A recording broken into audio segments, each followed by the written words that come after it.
Welcome to the Land Your Bet Sports Betting Show. Saturday, as promised, coming through with the final best bets player props that we have here for you guys on Saturday. One of these games already kicking off. That's why hopefully you are subscribed to that page and saw the video that came out late last night on Friday night. Getting ahead of this stuff, got some things out for the Clippers and Bulls game, some best bets and a player prop or two that I already put out for you guys in that video.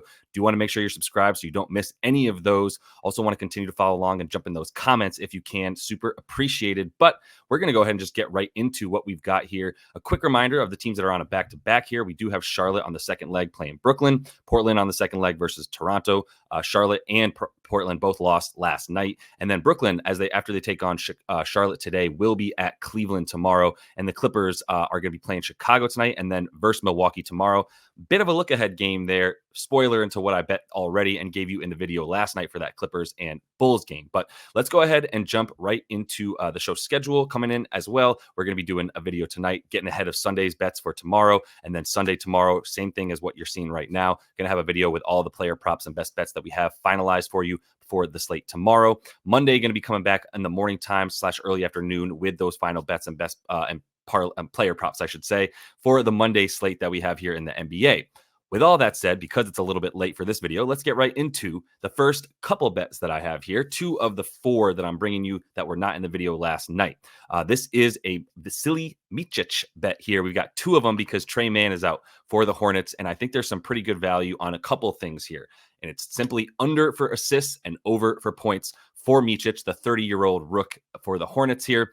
He came over from the Thunder, if you're not aware of who he is, and he should be getting a few more minutes now, as we saw him play last night without Tre Mann against Washington. Got 32 minutes in that one, 14 points and just 3 assists. So going to continue on with that trend here, what I think is going to happen against Brooklyn because of how Brooklyn plays point guards, right? And so Brooklyn is allowing the 3rd most points per game to point guards on the season because they're very, very bad above the break. They give up the 5th most above the break threes, and they give up, I believe, the 3rd worst field goal percentage to opponents above the break. That's why they're bad against point guards, right? They do, however, limit assists to their opponent and especially point guards. 3rd fewest assists per game that they're allowing to the point guard position, and they're limiting teams overall to the 7th fewest points assists per game because of the fact that they switch so well, right? They're just a team that's made up of predominantly wings, Cam Thomas, and also, then they throw in Nick Claxton and Day'Ron Sharpe in there as well for centers. But really, everybody else is the same sort of wing style player that's really good at switching. So everybody can switch on most positions. It's a big reason why assists are often limited against them overall, and especially for point guards who don't usually have a good matchup when it comes to getting in the lane and then getting swamped by dudes who are much bigger than them. Charlotte doesn't really assist in general on the season, 4th fewest since the trades that they made, which brought Mann and Micić over from the Thunder. They are actually at the 3rd fewest assists per game, and not even necessarily those dudes' fault. It's not really how they play, and it's definitely a big reason for why they've had such an anemic offense that's been stagnant and stale for the entire season, but also because it's just a lot of your turn, my turn between guys like Brandon Miller. Now Micić should get in there, and obviously Miles Bridges as well. And the 3 assists that he had versus Washington, I think it's pretty indicative. He did have 12 potential assists against them. But like I said, this Charlotte team isn't really getting a ton of assists, in part because they're not a great shooting team in general, and they haven't really been scoring effectively at all season, much less over the last 10 to 12 games or so. So we're going to go over for him with a full assist because a full unit on the under 6.5 assists. Going to go half a unit on the over 12.5 points. Slightly less confident in that, but if he can hit at least 1 or 2 threes in this game, which he took 5 last game, missed all of them against the Wizards, but if he can make 1 or 2 of those in this game, he does do a good job of getting into the lane and using that floater to get himself some points. So if he gets up to about the 7 or 8 field goal attempts that I expect him to get in this one, then we're putting ourselves in a good spot for him to get 13 points. Still just don't think the assists are going to be there. This total dropped from 216.5, by the way, to 206.5. So not expecting a ton of points. That's a massive drop from bettors coming in and betting this thing all the way down 10 points. So staying in this game for 1 sec, I am going to go back to another under here. And in fact, the first 3 bets are 3 of these 4 bets rather are under. One of them is this Dennis Schröder under 6.5 assists. It's plus money. I'm putting half a unit on it because I'm testing the waters here. And here's kind of what I'm looking at. Cam Thomas is back for this Brooklyn Nets team. Automatically going to mean fewer assists for everybody because Cam Thomas is ISO microwave cooker, right? He and Mikal Bridges both in the top 15 in terms of the percentage of plays that the frequency with which they play in isolation. Obviously, not very much room for assists when you're playing in isolation. The thing is in the 6 games with Cam, Dennis Schröder was down to 9.3 potential assists and 4 assists per game. And that was also the first 6 games that he played with Brooklyn after getting sent over to them, right? Now, in the 6 games without Cam, which has been the most recent games, he's up to 16.2 potential assists with 8 assists per game in that time frame. I'm treading lightly, like I said, with the half a unit for plus money, because what I want to see here is like, do they make a change? Does Jacques Vaughn and company make a change where they go, okay, well, I don't actually, he's not the coach anymore. Kevin Ollie, excuse me. Kevin Ollie, the coach now in Brooklyn, is he going to make a change where he sees Dennis Schröder in the way that he played as of late and goes, oh, we're better when Dennis Schröder is in there getting assists? Or is he just going to continue to go back to the same stuff that we've seen all season from Brooklyn, which is like your turn, my turn, Cam Thomas, Mikal Bridges. Maybe we throw to Cam Johnson in the corner. I believe he's out, so not him. But there's not nearly as many guys that are going to be available to be passing the ball because of the way that they play ISO. So with that in mind, I could, if there's not a complete shift in philosophy for this team based on the last 6 games and the way that Dennis Schröder has played, then we can go right back to assuming that he's going to be at those 9 potential assists, which makes him good for about 4, maybe 5. Certainly not 7. So I love the plus money that we get for him to go under this number, because I think the books have mispriced this based on the fact that he's been getting so many dimes as of late. Right now, the last 5 games, he's gone over this number, 7, 8, 8, 9 assists in that range.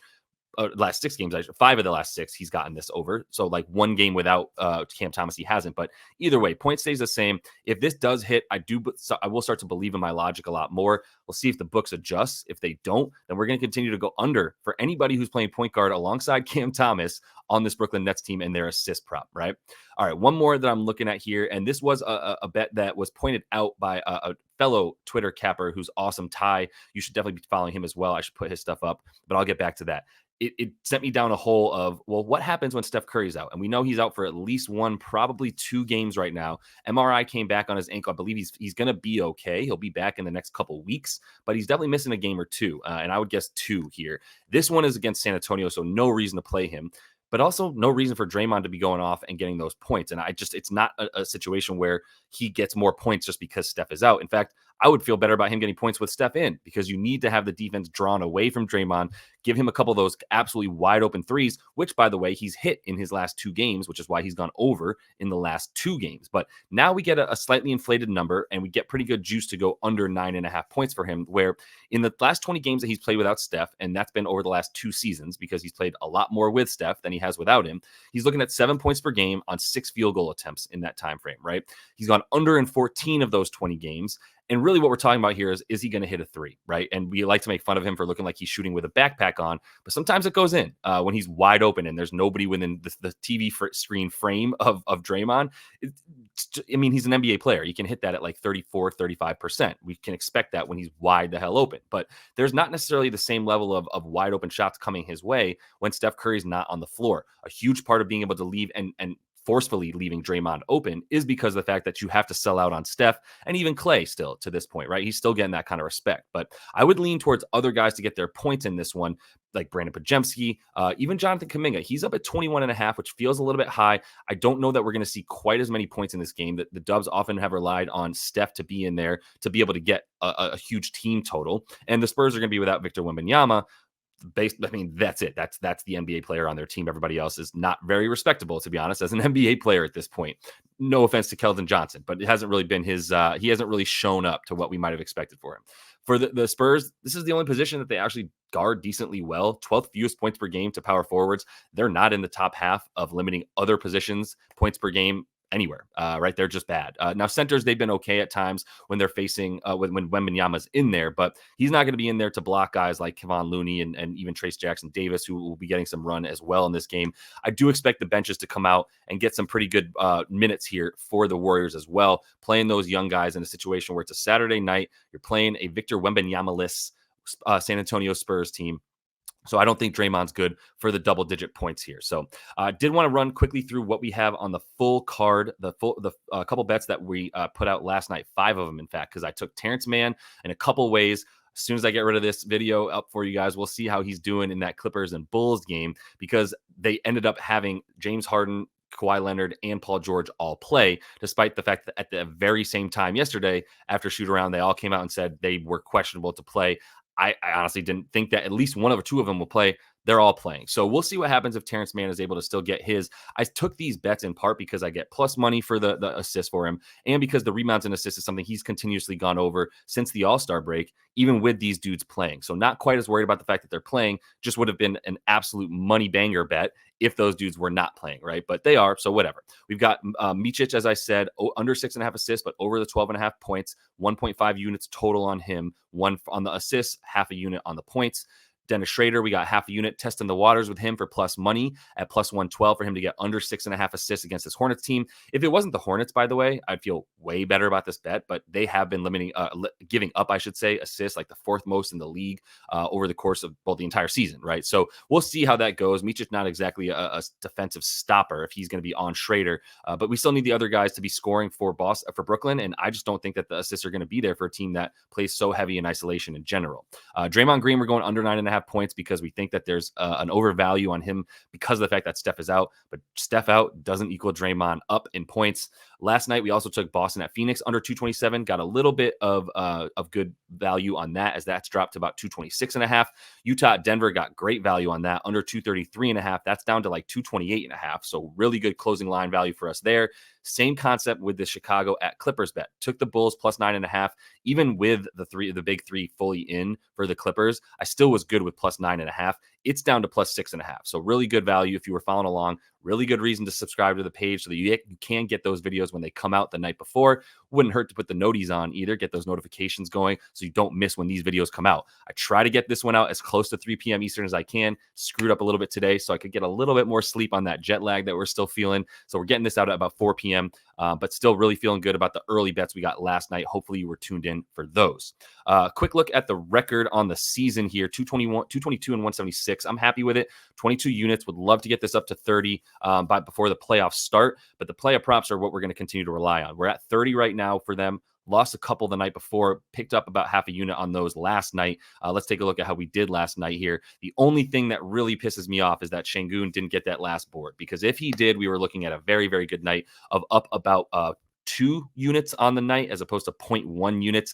We're always happy not losing money. Obviously, made 0.6 on the Playa Props and lost a half a unit on the sides and totals because I didn't portion those units correctly. I was very confident in that Orlando Magic bet, and that was turned out to be awful. Obviously, the Knicks with Brunson back at home. It was one of those situations where I was looking at the recent numbers and not looking at the actual matchup in this game and the situation for the Knicks, revenge and all that kind of stuff. So that one wasn't solid. And other than that, like the Trey Murphy bet, I only put a half a unit on it because it was a tester as well, where I was like, he's been hot. He is in a good matchup here against the 76ers, but couldn't really pull it through and didn't play the last like 5 minutes of the game as the 76ers were making a comeback. They decided to go with other guys in there over Trey Murphy. I believe it was Larry Nance that really took the spot that Trey Murphy would have been playing. They wanted a bit more rebounding and all that. So that kind of screwed us with the game flow there. But still, like I said, 0.1 units, and we're still feeling good about everything else. So that is all the time I have for you guys. Quick reminder that we also have those college basketball videos up from Oaks